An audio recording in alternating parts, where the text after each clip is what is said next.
Residence degli Ulivi, l'incanto della natura per chi vive in città. Telefono 0962 96 4192 348 01 17 609. Il sindaco di Reggio Calabria, Giuseppe Raffa, ha ritirato ieri le sue dimissioni, nell'ultimo giorno utile dalla decisione annunciata il 27 luglio scorso in seguito alla crisi politica del comune. Raffa, però, contrariamente a quanto chiesto dal PDL, ha anche azzerato la giunta e nominato nuovi assessori. Un autentico colpo di teatro, poi, è la nomina ad assessore dell'ex presidente della Camera, Irene Pivetti. Il mio, ha detto Raffa, non è un gesto di sfida, ma un tentativo di coinvolgere i partiti nel rilancio dell'azione politica. Sono stati una settantina gli incendi verificatisi in Calabria ieri in meno di 12 ore. Di questi, 45 sono stati spenti subito e per gli altri è stato necessario anche l'intervento degli uomini della protezione civile, dei vigili del fuoco, delle squadre antincendio boschivo e dei volontari. La provincia più colpita è stata quella di Cosenza, dove è andata a fuoco un fienile a Lattarico, con roghi anche sulla costa ionica. Altre zone colpite, la provincia di Reggio Calabria, Catanzaro e Crotone.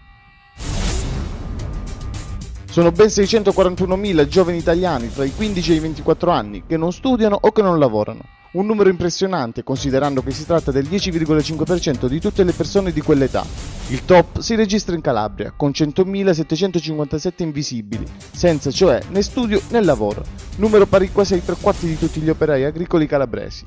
Su livelli paragonabili anche la Sicilia, seguono a ruota la Puglia e la Campania. All'opposto, la Lombardia è la regione in cui si contano solo poche migliaia di unità non lavorative.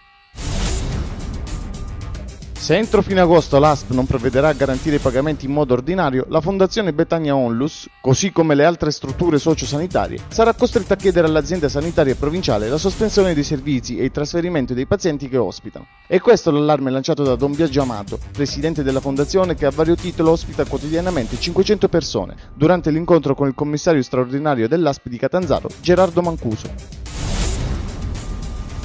È un figlio di immigrati calabresi, Angelo Tigano, di 50 anni, il primo in Australia e nell'emisfero sud a ricevere il trapianto di un cuore artificiale.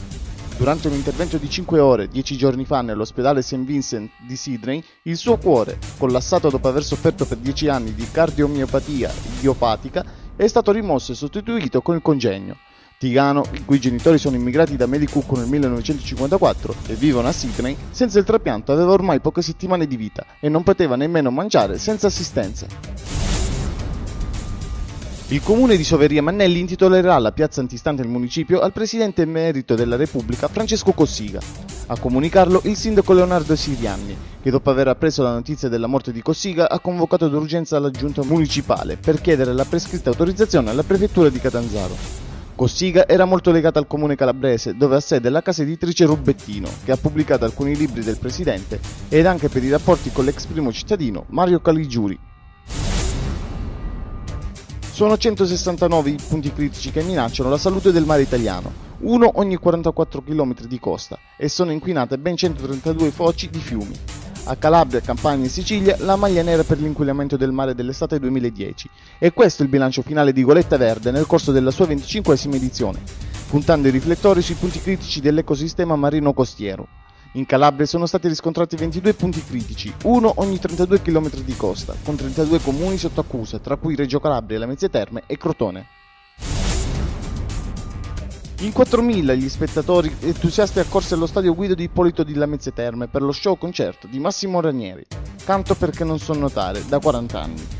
Il concerto, durato 3 ore e un quarto, ha chiuso la parte estiva di Fatti di Musica Radio Jukebox 2010, la 24esima edizione della prestigiosa rassegna del miglior live d'autore italiano ideata e diretta da Ruggero Pegna.